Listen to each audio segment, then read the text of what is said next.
275, 275। यकीन जानिए दोस्तों, ये आंकड़ा इतना बड़ा है कि दुनिया के किसी दूसरे मुल्क में अगर इतना भीषण प्लेन हादसा हुआ होता तो वो पूरी की पूरी सरकार हिल जाती, मंत्रियों के इस्तीफे हो जाते और प्रधानमंत्री को सामने आकर जवाब देना पड़ जाता।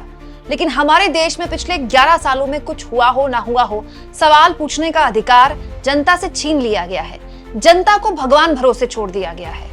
तब भी जब वो कुंभ के मेले में आस्था की डुबकी लगाने जाती है, तब भी जब वो परिवार के साथ घूमने किसी टूरिस्ट स्पॉट में जाती है, और तब भी जब वो अच्छा खासा पैसा खर्च करके किसी विमान की टिकट लेती है। दोस्तों, अहमदाबाद में हुए प्लेन क्रैश को 24 घंटे से ऊपर का वक्त हो गया है और अब मिल चुका है ब्लैक बॉक्स।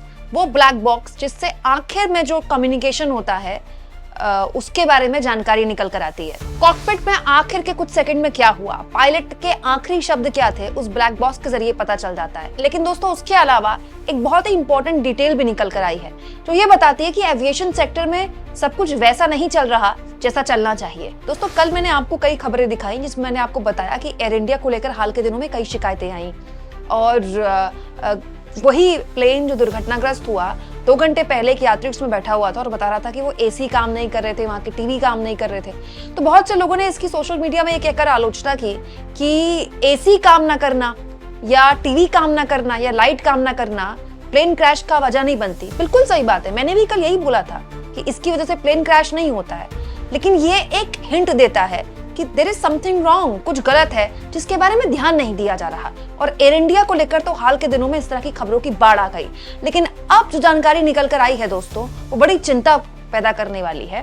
दोस्तों, प्लेन के पायलट थे सुमित सबरवाल। सुमित सबरवाल ने आखिर के कुछ सेकंड में जो एटीसी से बात की, कम्युनिकेशन किया, उसके कुछ शब्द दैनिक भास्कर ने खबर में छापे हैं। उनके जो शब्द थे आखिर के सुमित सबरवाल के, उनका कहना था mayday mayday mayday, mayday call is a very urgent call. मतलब मेडे कॉल अगर पायलट कर रहा है तो मतलब कोई जान का खतरा हो तभी मेडे कॉल की जाती है, सुपर अर्जेंट।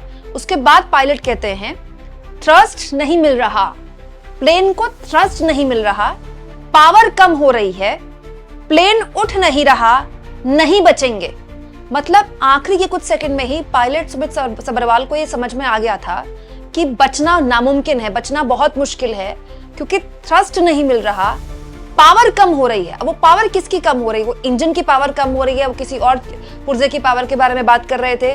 प्लेन उठ नहीं रहा, ये वीडियो में भी हमने देखा है दोस्तों। जो वीडियो आखिर की वीडियो थी प्लेन की, उसमें प्लेन उठ नहीं रहा था और बहुत नीचे से वो क्रैश हो गया, कुछ सेकंड में ही क्रैश हो गया उड़ान भरते ही। नहीं बचेंगे, ये शब्द बताता है कि सुमित सबरवाल का जो एक्सपीरियंस था, बहुत ही अनुभवी, बहुत ही एक्सपीरियंस पायलट थे सुमित सबरवाल। सुमित सबरवाल का एक्सपीरियंस वहीं पर समझ गया था कि there is something wrong, plane उठ नहीं रहा, थ्रस्ट नहीं मिल रहा। अब देखिए, टीवी चैनल्स में कल से एक नया अभियान शुरू कर दिया गया है। सुमित सबरवाल की गलती, पायलट की गलती, अलग अलग विदेशी और देशी जानकारों को बिठाकर बताया जा रहा है कि ये एक ह्यूमन फॉल्ट हो सकती है, पायलट की गलती हो सकती है। बिल्कुल हो सकती है दोस्तों, ये हो सकती है, लेकिन अभी जब पूरी की पूरी जांच ही सामने नहीं आई है, ब्लैक बॉक्स के अंदर से कॉकपिट के अंदर की आखिर की बात ही सामने नहीं आई है, कुछ भी औपचारिक तौर पर सरकार द्वारा नहीं बताया गया है, तो फिर ये नैरेटिव क्यों बनाया जा रहा है कि पायलट की गलती है? कहीं ऐसा तो नहीं कि पायलट की गलती बताकर किसी और की गलती छुपाई जा रही है? अब मैं आपको एक और आंकड़ा बताना चाहती हूँ दोस्तों, और ये आंकड़ा किसी सूत्रों के हवाले से या फिर किसी न्यूज चैनल के किसी आर्टिकल का नहीं है।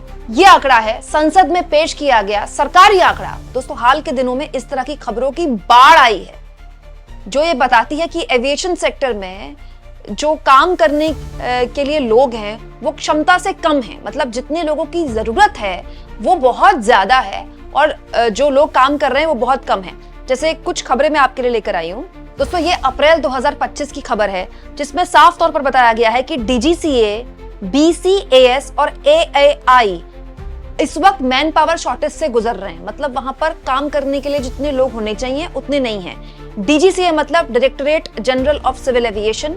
इसके अलावा दोस्तों बीसीएएस मतलब होता है bureau of civil aviation security, और एएआई होता है एयरपोर्ट्स अथॉरिटी ऑफ इंडिया।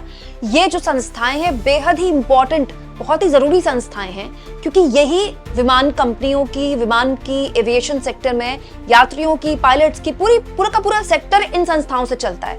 लेकिन ये जानकारी बताती है कि ये जो संस्थाएं हैं यहाँ पर करीब करीब 37 से लेकर 48%, मतलब ऑलमोस्ट 50% आप समझ लीजिए, कम क्षमता, मतलब लोग जो हैं, उन लोगों की जरूरत है नौकरियों में, लेकिन यहाँ पर जो लोग हैं वो मिल नहीं पा रहे हैं। दोस्तों, नागरिक उड्डयन मंत्रालय द्वारा, ये देखिए, minister of state of civil aviation, ये उन्होंने बकायदा औपचारिक तौर पर बताया है लोकसभा में ये जानकारी दी गई है। यानी दोस्तों, लोकसभा में सरकार खुद बता रही है कि ये जो संस्थाएं हैं, यहाँ पर जितने लोग काम कर रहे हैं उससे ज्यादा लोगों की जरूरत है। तो इस 125 करोड़ के इस देश में क्या स्किल्ड लोगों की कमी है? और अगर कमी है तो विदेश से बुला लीजिए, क्योंकि ये जो संस्थाएं हैं इसमें अगर कम लोग काम कर रहे हैं और काम ज्यादा है तो इसका मतलब एक आदमी क्या 2 लोगों का काम कर रहा है।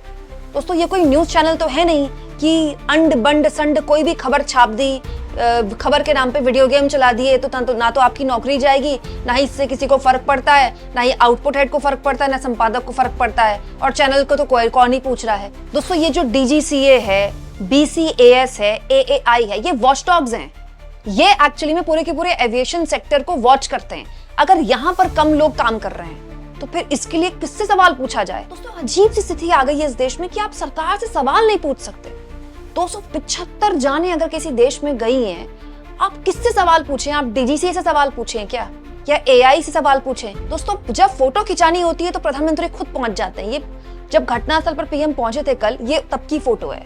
अब देखिए, प्रधानमंत्री मोदी खड़े हुए हैं, ऊपर प्लेन क्रैश वाली फोटो है। दोस्तों, कल भी मैंने आपका ध्यान इस फोटो की तरफ दिखाया था, ये कहते हुए कि जो कैमरामैन होगा वो नीचे बैठा होगा ना, तब मोदी का एंगल बना होगा, तो मोदी जी बोल नहीं सकते थे कि ये कोई वक्त नहीं है इस तरह की आप फ्रेम बना रहे हैं। आप ही सोचिए दोस्तों, मोदी यहाँ पर जो खड़े हुए हैं, ये कितना डेंजरस स्पॉट है। दोस्तों, PM की सुरक्षा का सवाल है। क्या प्रधानमंत्री को एक हेलमेट नहीं पहनना चाहिए था यहाँ पर?